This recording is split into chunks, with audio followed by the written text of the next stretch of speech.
Hey there, this is Bennett Buffoonery Incorporated.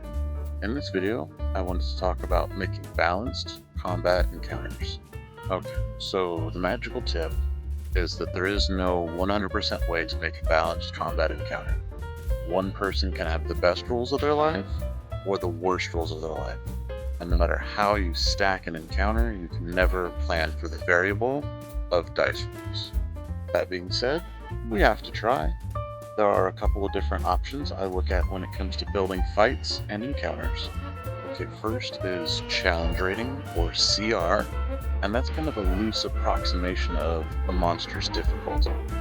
Most of the D&D books pretty much say that a group of 4 adventurers should be able to beat a CR monster that is equal to their level without any party deaths.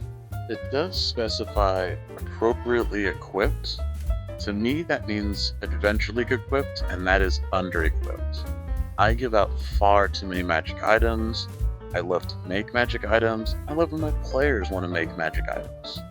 So if I do go by CR, I typically scale up a level or 2. You can also add small groups of CR creatures together, or one larger one and then a few smaller ones, like instead of just a dire troll, why not a dire troll and a couple of regular trolls? Next is action economy, and this is the idea that each action the players take in a turn, the enemy will have similar amounts or the same amount of actions. 4 players, 4 bad guys, action, bonus action each, it's fairly equal. 4 players versus 1 bad guy, the bad guy gets 4 actions, or a couple of actions and a couple of legendary actions.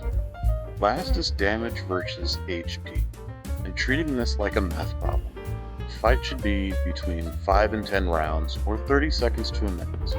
You figure out average damage of your players per round, times that number by 5-ish, and that should be your HP for your monsters, or your group of monsters. Then you figure out the equivalent the other way.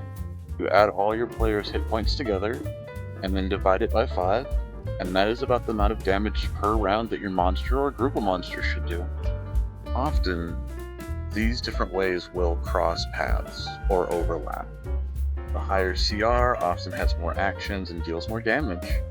I have found that damage versus hit points is most accurate or the most balanced, but it often takes the most time to actually build those encounters.